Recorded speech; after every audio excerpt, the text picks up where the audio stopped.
Inimesed arvavad, et Hitleri viha juutide vastu oli absoluutne ja eranditeta. Nad arvavad, et SS oli täiesti puhas aaria organisatsioon. Aga ta ei suunanud oma viha kõigi juutide vastu võrdselt ja see vastuolu on palju häirivam, kui enamik inimesi mõistab. Kolmanda Reichi arhiivides on peidus hirmutav tegelikkus. Oli juute, keda Hitler pidas väärtuslikuks või kellele ta oli isiklikult võlgu. Tema ideoloogia jäi isegi tema isiklike kapriiside varju. Isegi holokausti haripunktis võis üksainus Hitleri allkiri muuta surma mõistetud inimese ametnike poolt kõhedust tekitavalt nimetatud aadelliku juudiks. See oli veendumus, mis ähvardas Reichi sisemist toimimist lõhki rebida. See on lugu juutidest, keda Hitler salaja kaitses. See algas valuga rinnus. Clara Hitler hääbenes kurta, rääkides oma arstile vaikselt, et valu oli teda öösiti nädalate kaupa üleval hoidnud. Ta oli alati olnud töökas, kuid nüüd oli see muutunud liiga raskeks. Uuringud näitasid ulatuslikku rinnakasvajat. Clara, 18-aastane poeg Adolf kiirustas Viinist tagasi, kus ta oli oma surnud isa soovide vastaselt püüdnud kunstnikuks saada. Ta magas Clara tagasihoidliku korteri külalistoas Urfas, Linzi eeslinnas Austrias, kuulates öösiti oma ema piinavaid oigeid. Ta oli suremas ja Adolf ei suutnud seda aktsepteerida. Adolf oli alati püüdnud teda kaitsta Aloisi eest, oma äkkipäise ja autoritaarse türannist isa eest. Enne Aloisi.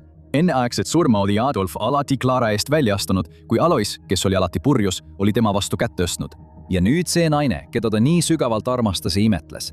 Naine, kes oli teda hellitanud pärast 3 lapse kaotamist haigusele, hääbus tema silme all. Ta oli abitu. Adolf hoolitses tema eest igal võimalikul moel, lootes imet.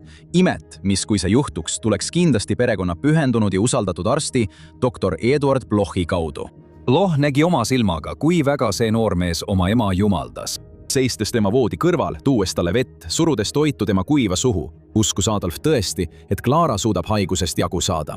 Tema lootused olid seotud Blochi ja kaasaegse Saksa meditsiini imedega, kuid see polnud määratud juhtuma. Kui Clara ühel pärastlõunal vaikselt voodis lamas, võttis Bloch Adolfi kõrvale. Operatsioon oli ebaõnnestunud, vähk oli levinud. Bloch märkis hiljem, et tema pikk kahvatu nägu oli moonutatud. Pisarad voolasid ta silmist. See naine, kes oli talunud nii palju tragöödiaid, nii palju peksmisi, nii armastav ja toetav naine, oli liiga noor, et surra. Ta oli vaid 47. Adolf anus Blochi, et ta päästaks ta ema. Bloch pani käed Adolfi õlgadele. Ta proovib. Tema pere oli temaga hästi käitunud. Clara, lapsed olid töökad ja ausad inimesed. Oli olemas eriline ravi, garantiisid polnud, aga ilma selleta ei kestaks Clara kaua. Tasus proovida. Adolf ootas närviliselt, kuni Bloch läks oma kabinetti ja võttis kaasa pudeli joodoformi, desinfitseerimisvahendid, mida kasutati selle ravivate ja antiseptiliste omaduste tõttu. Usuti, et see võib lahustada surmavaid kasvajaid. Adolf vaatas, kuidas Bloch määris marli selle kemikaaliga kokku ja pani selle Clara operatsioonist lahtisesse haava. Ta karjus valust, kui kemikaal tema rinnas kõrvetas. Bloch teadis südames, et sellest pole abi.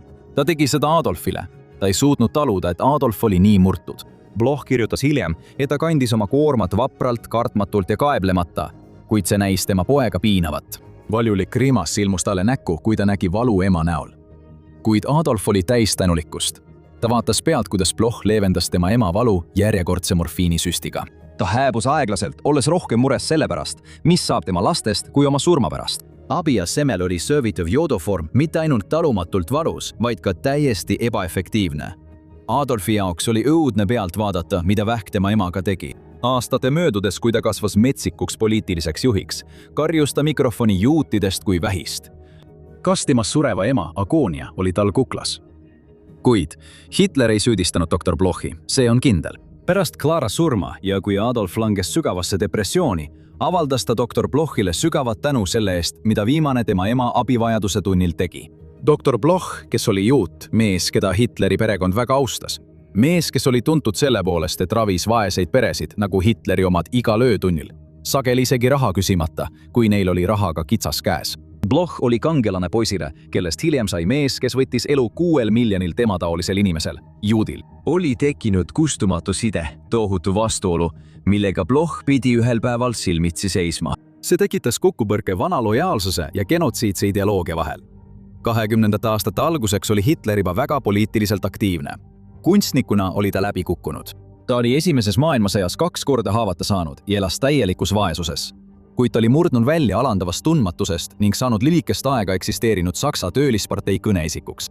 tema kõrval igal sammul oli tema sõber ja kaaslane Emil Maurice. Maurice oli sellele mehele nii pühendunud, et kopeeris tema riietust ja kandis hambaharjavuntse. Usaldusalune, jõustaja, lõpuni lojaalne. Ta oleks teinud kõike Adolf Hitleri heaks, kuid Maurice varjas ohtlikku saladust. Ta oli juut, vähemalt vere poolest, see oli vaieldamatu. Ja ometi oli temast saanud SA tormirühmade kõrgem juht, kelle Adolf Hitler oli valinud oma autojuhiks ja isiklikuks ihukaitsjaks. Sel ajal juhtis Adolf Hitler natsiparteid, muutes selle kasvavaks natsionalistlikuks liikumiseks, mis põhines tema tulistel kõnedel ja lubadustel rahvuslikust taassünnist. Maurice oli endiselt Adolf Hitleri kõrval 1923. aastal, kui Hitler alustas riigipöörde katset, et kukutada korrumpeerunud ja eliidist läbiimbunud Weimari vabariigi Saksamaa valitsus. Ta oli endiselt kohal ka vanglas pärast seda, kui riigipöördekatse oli läbi kukkunud ja Adolf Hitler oli riigireetmise eest süüdi mõistetud. Adolf Hitler dikteeris talle oma raamatu Mein Kampf alguse. Hiljem aitas ta, kui Rudolf Hess kirjutamise üle võttis ja Hitler avaldas oma seisukohti juudi kohta. Adolf Hitleri võim kasvas ja Maurice oli kohal iga triumfi juures. Ta seisis Adolf Hitleri kõrval, kui tema radikaalsed kõned, mida kunagi peeti marginaalse aktivisti mõttetuks sõnavõtuks, hakkasid Saksa avalikkuses kõlapinda leidma. Miljonid tavalised inimesed jäid nälga, töötuks ja lootusetuks pärast 1929. aasta Wall Streeti krahhi, mis purustas majanduse. Samal ajal jäid eliidid neid ümbritsevast kannatusest puutumata. Adolf Hitler lubas uut algust, tervet Saksamaad, mis oleks taas tugev pärast Esimese maailmasõja reparatsioonide alandust. Ta vandus, et riik vabaneb ahnetest ja korrumpeerunud juudi pankuritest, keda ta süüdistas majanduse hävitamises. Ajastus oli türanni tõusuks täiuslik. Aastaks 1934 oli ta koondanud kogu võimu enda kätte. Nüüd oli ta Saksamaa diktaator, Führer. Ja tema kõrval seisis endiselt sama mees, kes oli teda toetanud juba algusest peale. Vähesed inimesed maailmas tundsid Hitlerit hästi, kuid Emil Maurice oli üks neist. Hitler usaldas talle oma elu, kuid ta oli rikutud. Emil teadis seda hästi. Ta oli aidanud Hitleril kirjutada raamatut, mis selle selgelt välja ütles. Hilisemate SS-i uurimiste kohaselt oli tema vanavanaisa, Charles Maurice Schwarzenberger, olnud juudi näitleja Hamburgis.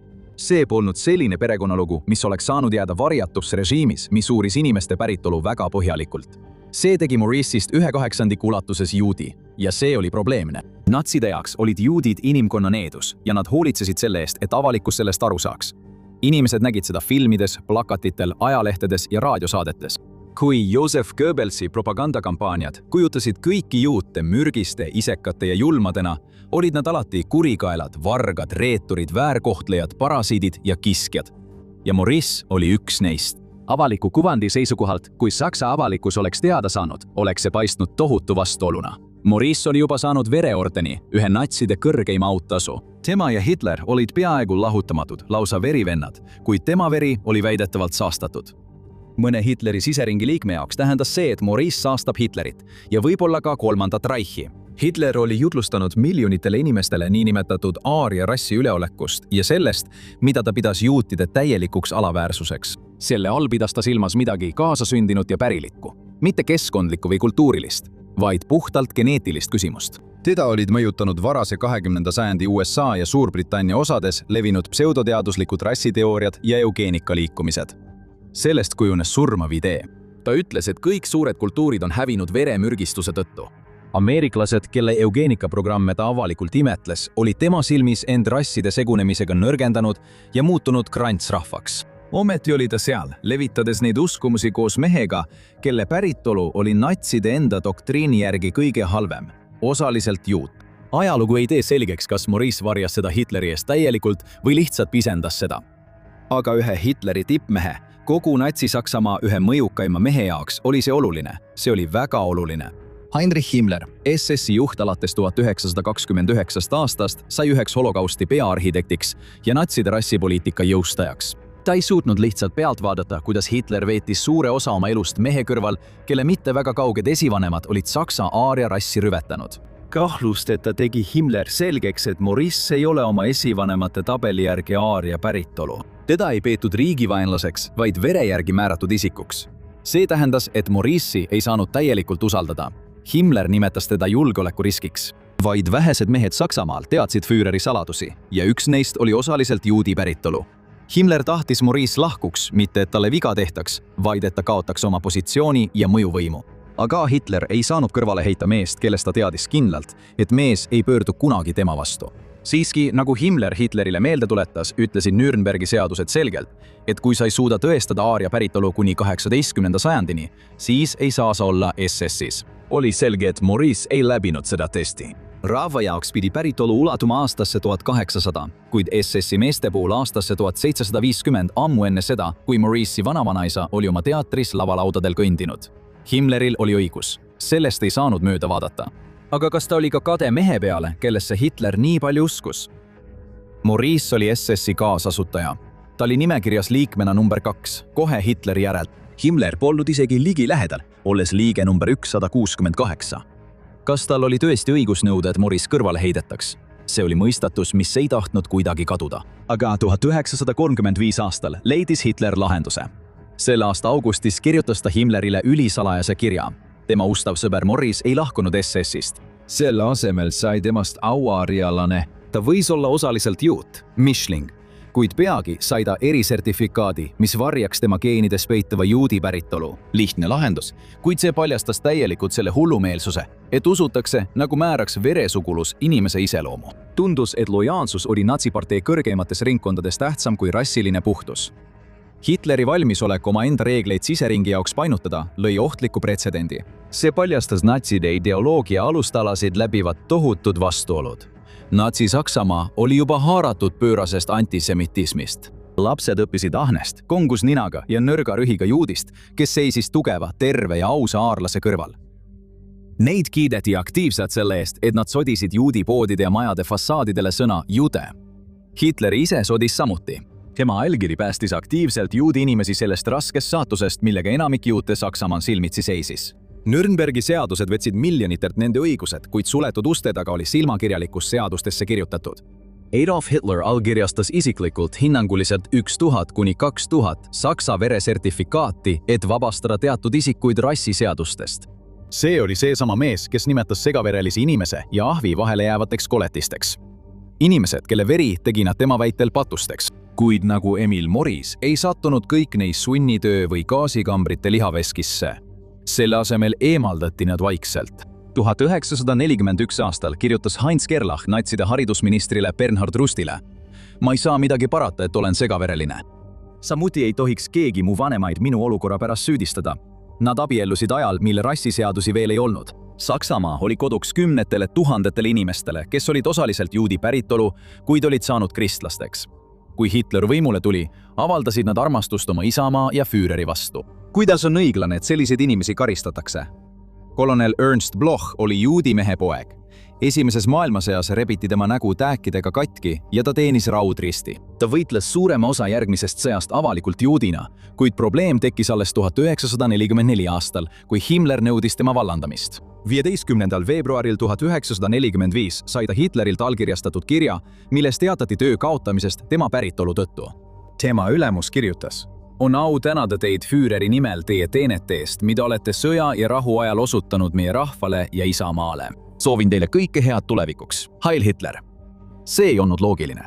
Bloch oli sõjakangelane, just selline mees, keda natsid mütologiseerisid. Tõsi, ta oli osaliselt juudi päritolu, kuid ta suri ikkagi võideldes, kui venelased 1945 aastal Berliini jõudsid.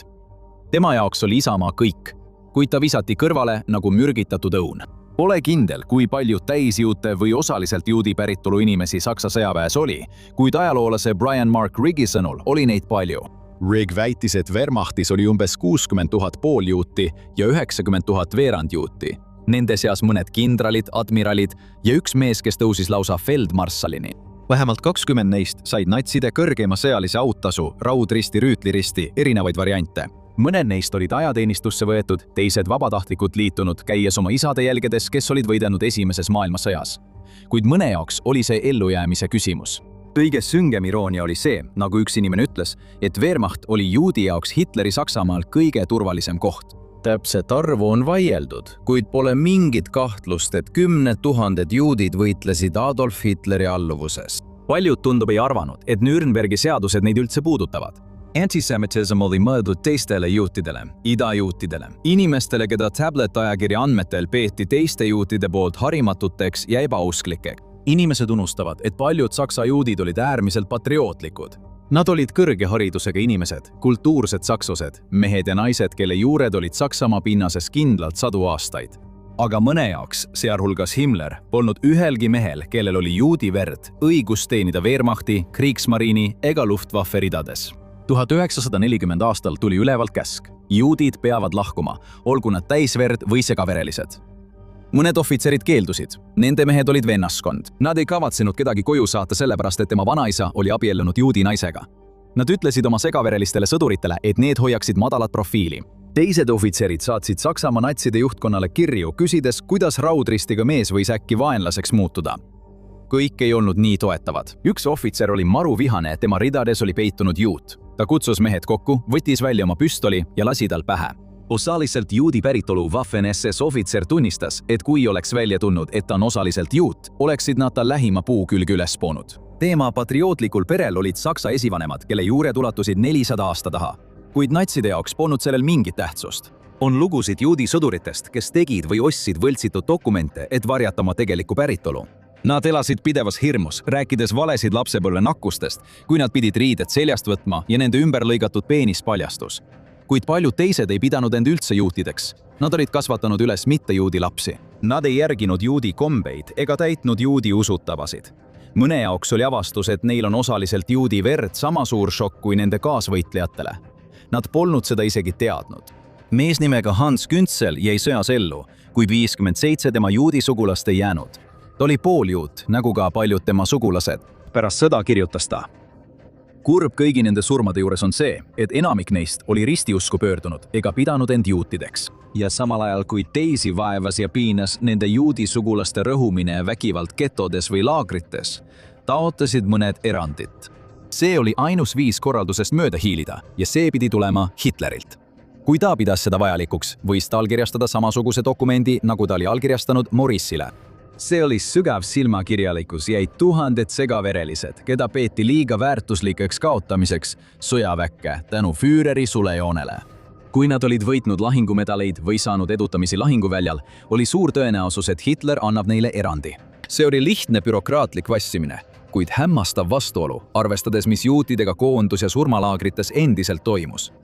Ometi oli see täiesti seaduslik. Nürnbergi seaduste 7. artikkel sätestas selgelt, et Hitler võis eemaldada väidetava juudi päritolu kellegi nimest, kui ta otsustas teha temast osaliselt aarialaseks. Kui juudi lapsi emade juurest vägisi ära viidi ja juute karjatati gaasikambrisse, siis Hitler tegi samal ajal teistest sisuliselt aarlasi. Ta pettis omaenda süsteemi.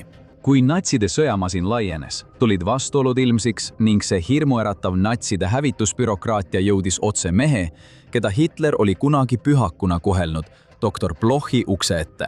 Mõned Hitleri viimased sõnad talle olid lubadus. Lubadus, mis ähvardas Hitleri põhimõttekindluse täielikult hävitada. Pärast seda, kui natsid marssisid 1938 aasta märtsis Austriasse ja annekteerisid riigi, tervitas suur osa Austria elanikkonnast sõdureid tänavatel, lehvitades haakristilippudega. Suurbritannia ja Prantsusmaa vaatasid pealt, kuidas Saksa võimu vastu olevad austerlased mõtisklesid põrgu saabumise üle. Ja keegi ei kartnud tulevikku nii palju kui juudid, keda oli kuni 200 000. Tuhanded neist arreteeriti üleöö. Juudi lastele öeldi, et kool ja ülikool on läbi. Juutide kodud rüüstati, mehi ja naisi veeti tänavatel. Haritlased sunniti tualette koristama, sünagoogid hävitati, poed soditi täis või lõhuti. Oli peaaegu võimatu peita iga juuti, kes oli nüüd sunnitud oma riietele õmblema kardetud kollase märgi. Kogu selle kaose, pisarate ja vere keskel oli Hitleri lemmikarst härra Bloch. Kui Gestapo terroriseeris tema sõpru ja perekonda, mõtles ta, millal on tema kord tunda natside ideoloogilise raevu kogu jõudu. Ta ootas hirmuga halvimat, teades, et hävingukäsud olid tulnud poisilt, keda ta oli kunagi ravinud nohu ja tontsiliidi vastu. Blochi jaoks oli Hitler olnud nii tore poiss. Kuidas oli võimalik, et ta niimoodi muutuda võis? See Adolf Hitler, keda ta kõik need aastad tagasi tundis, oli uudishimulike leebe loomuga. Käis alati mägedes jalutamas, luges alati raamatuid. Teda paelusid lood põlisameeriklastest. Ometi tundus see uudishimulik laps nüüd vihkavat kõiki, kes polnud aarialased. Bloch veetis öid voodis üleval, küsides endalt selle muutuse kohta. Tema jaoks oli see elu ja surma küsimus. Ta ei saanud kindlasti enam edasi töötada. Tema praksis sulges uksed umbes 6 kuud pärast natside võimule tulekut. Ta oli siiski üks õnnelikest. Tal oli piisavalt raha, et oma lapsed ära saata. Mõlemad emigreerusid välismaale. Aga ta oli juba 66. Kas tal oli tõesti vaja põgeneda? ta mõtles, kas ta peaks ise Hitleriga ühendust võtma, kas see aitaks või viiks ta hoopis ära. Bloch kordas endale pidevalt Hitleri viimaseid sõnu talle pärast Clara surma. Ma olen teile igavesti tänulik. Igavesti. See üks sõna oli tal meeles. Ta mõtles, kas Hitler mäletab seda lubadust. Ja siis kostis koputus uksele. Väljas seisis Gestapo agent. Mees ütles: "Mulle on teatatud, et teil on mõned mälestusesemed Führerist. Ma sooviksin neid näha." Ohvitser ei pidanud rohkem midagi ütlema. Bloch sai aru. Kui Hitler elas Viinis hostelites koos vaeste räbalates meestega, oli ta saatnud Blochile postkaarte. Üks neist ütles: "Ma muutusin esimest korda elus iseendaga rahulolematuks." See oli esimene kord, kui Bloch märkas, et noormehe mõistuses võtab võimust pimedus. Hitler oli muutunud kibestunuks. Ta vihkas valitsust. Ta oli eksinud ja vihane. Aga tol ajal ta veel ei vihanud juute, vähemalt mitte kõiki. Bloch oli üks väheseid inimesi maailmas, keda Hitler imetles, ja ta oli juut ning uhke selle üle. Ja siis tuli veel üks lühike teade. Üks neist postkaartidest, mida Hitler tänaval maalis ja müüs.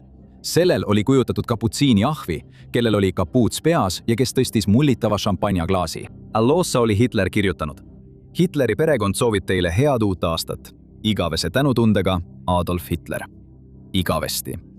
Veel üks elu või surma sõnum Blochile. Hitler oli üles näidanud lahkust juudi vastu.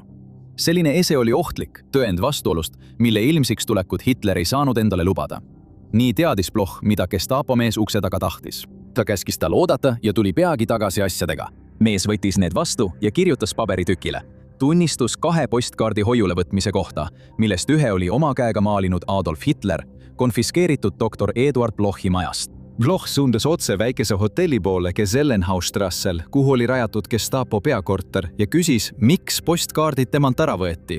Ta teadis vastust, kuid tahtis seda kuulda natsi käest.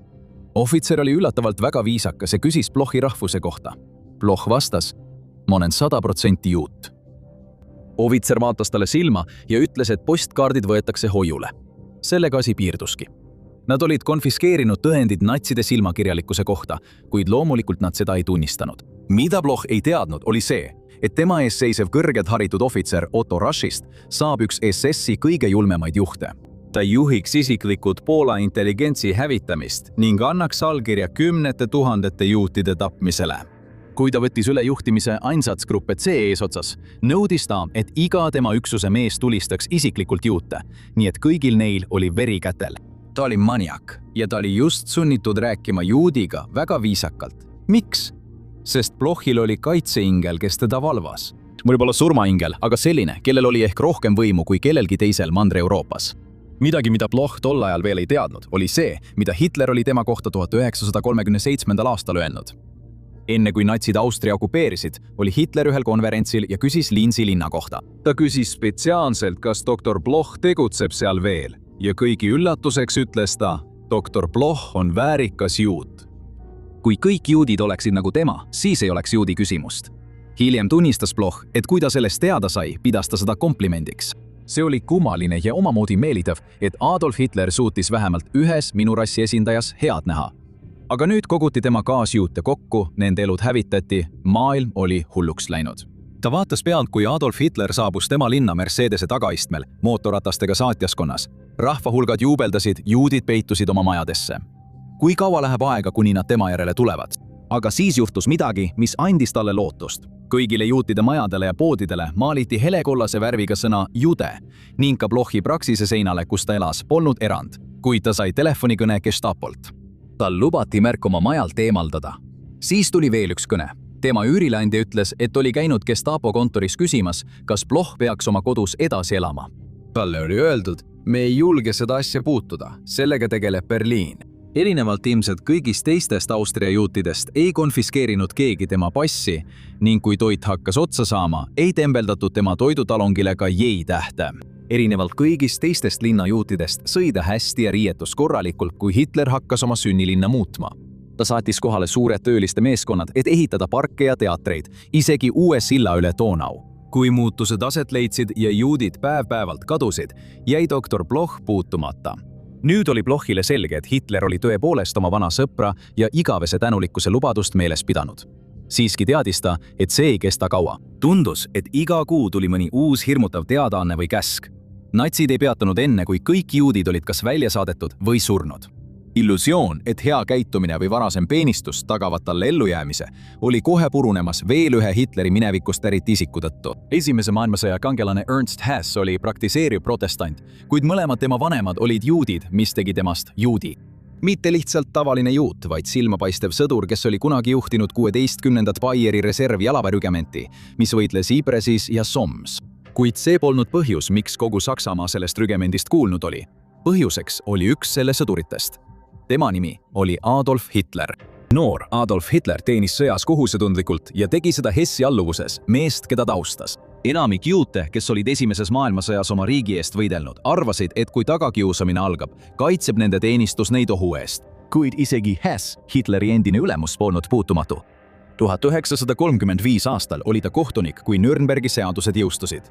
Hoolimata oma kristlikust päritolust ja seotusest Führeriga, sunniti ta ametist lahkuma. Aga kindlasti läks tal paremini kui enamikul teistel juutidel. Mõnda aega paistis see nii. Heinrich Himmler ise allkirjastas kirja, milles oli selgesõnaliselt öeldud, et Hess tuleb kaitsta. Teda ei tohi ei deporteerida ega taga kiusata. Vastavalt Führeri soovile oli kirjas selgelt öeldud, et Hessi ei tohi mingil moel tülitada. See mees, keda kunagi autasustati raudristiga, oli esialgu väljaspool ohtu. Kui tema ümber läks põrgu lahti, saadeti tema sugulased ja sõbrad laagritesse. Tema ja tema mittejuudi naine jätkasid elu nagu tavaliselt. Nii palju kui nendes oludes võimalik oli. Siiski ei tundnud ta end turvaliselt, nii et ta kirjutas Hitlerile kirja, paludes enda ja oma tütre suhtes leebust üles näidata. Ta tunnistas oma juudi päritolu, kuid tuletas Hitlerile meelde oma kristlikku kasvatust ja isamaalisust. Meie jaoks, kirjutas ta, on see omamoodi vaimne surm, kui meid nüüd tembeldatakse juutideks ja seatakse üldise põlguse alla. Hitler ei kiitnud petitsiooni päriselt heaks, kuid ta tegi Hessile mõningaid järeleandmisi.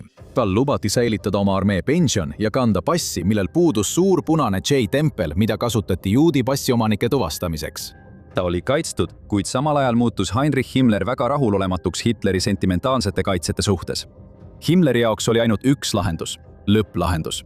Mitte ükski, kellel oleks juudi verd. Isegi sõjakangelased ei tohiks olla erandid. Nii et kui Hess kavandas oma tulevikku, hakkasid lõpplahenduse pikad käed haarama igasse prakku ja keldrisse. Bürokraatlikud kaitsed, mida kunagi anti tema taolistele juutidele, hakkasid industrialiseeritud tapatalgute surve all murenema ja hääbuma. Doktor Bloch teadis, et tema kaitse polnud sugugi tingimusteta. Ta ütles endale, et ainus garantii selle sõja elusalt üle elada on kolida Austriast kaugele eemale. Tema lapsed olid nüüd New Yorgis, nad olid väljaspool ohtu. Võib-olla võiks ta nendega liituda. Kuna tema praksis oli juba ammu suletud ning väärtasjad pakitud ja valmis, oli ta valmis lahkuma. Juba see, et ta polnud laagris või ei lebanud kraavis kuul seljas, oli märkimisväärne. Aga kas tal õnnestub Austriast lahkuda koos oma elusäästudega? Kas see oli liiga palju loota? Võõrasse riiki jõudmine, kui taskus pole peaaegu sentigi, polnud just ideaalne. Aga Bloch teadis, et natsid olid teinud kõik endast oleneva, et takistada juutidel raha Reichist välja viia.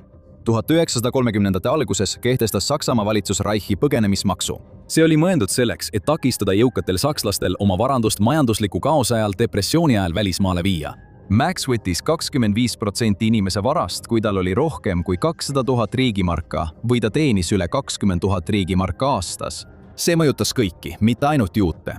Kuid kui natsid võimule tulid ja juudi perekonnad hakkasid tagakiusamise eest põgenema, muutus see poliitika otseseks konfiskeerimiseks.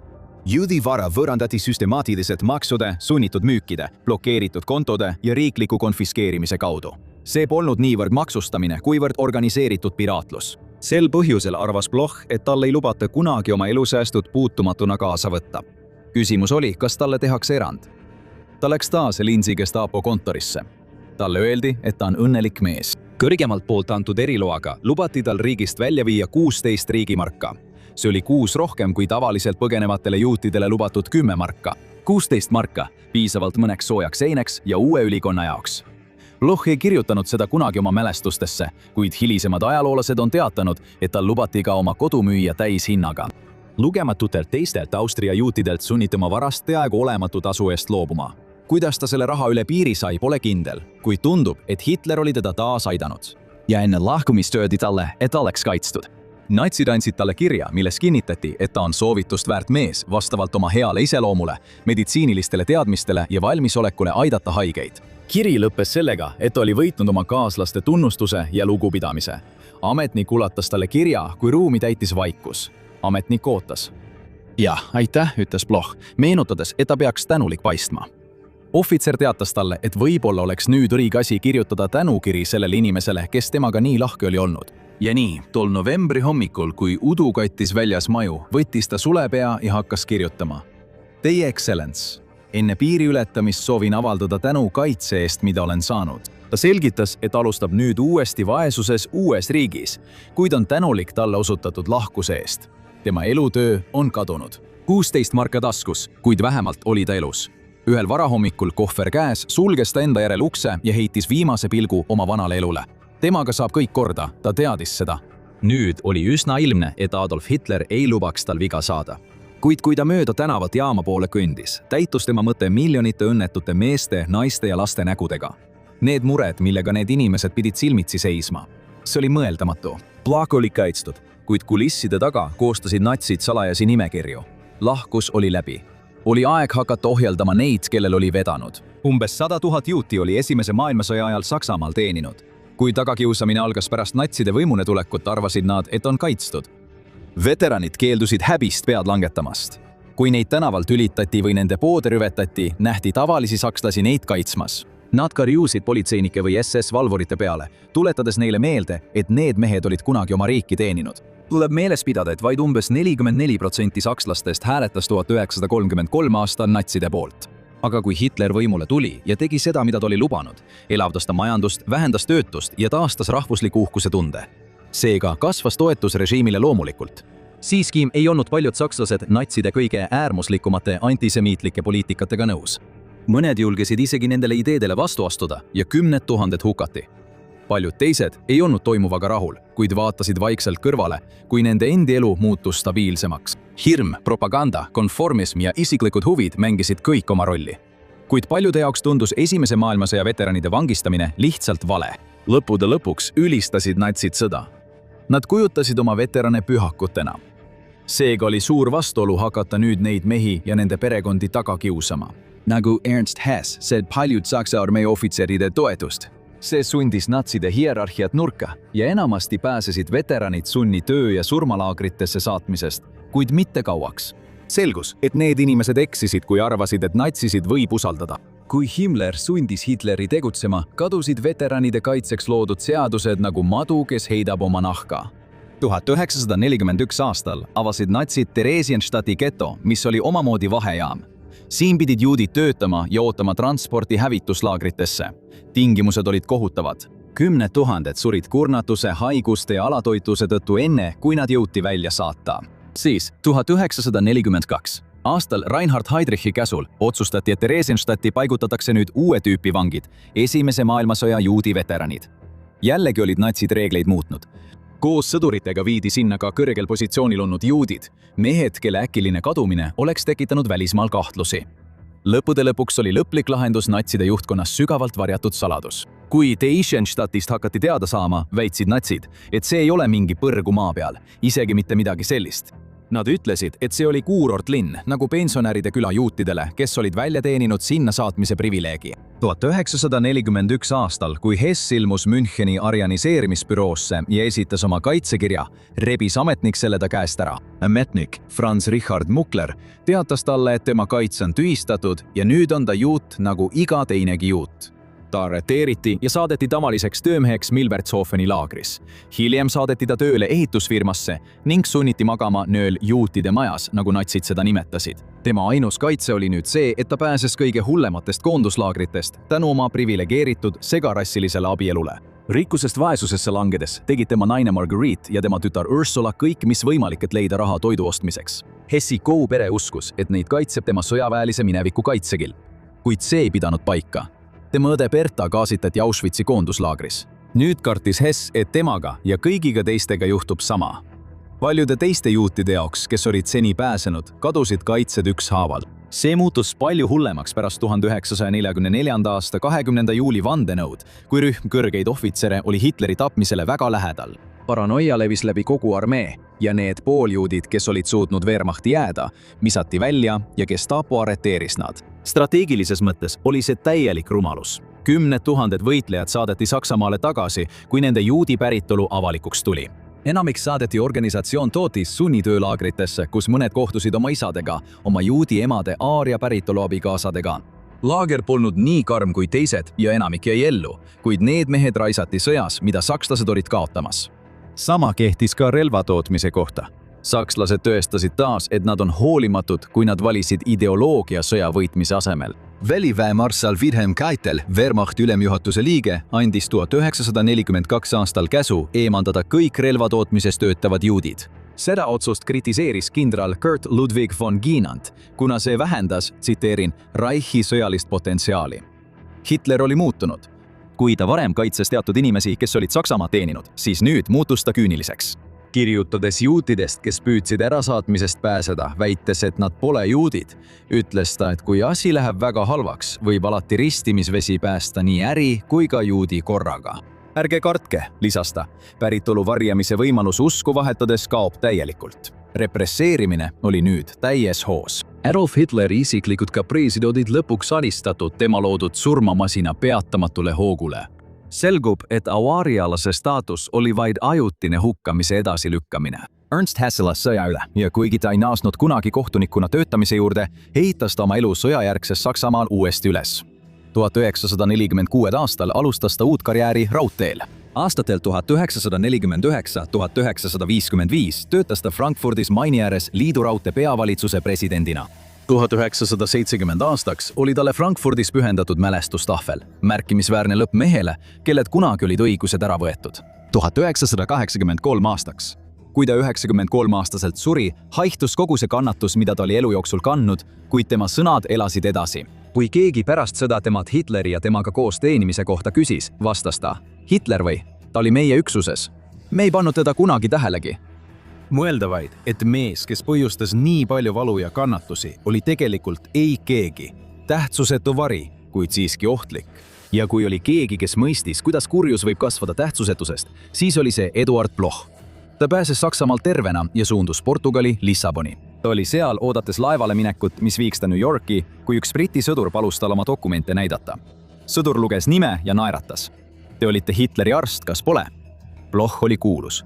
See polnud tunnustus, mille üle ta uhkust tundis. Ta oli kunagi pakkunud lohutust mehele, kes oli hävitanud miljoneid inimesi paberitükkide põhjal, mis määrasid inimese rassi.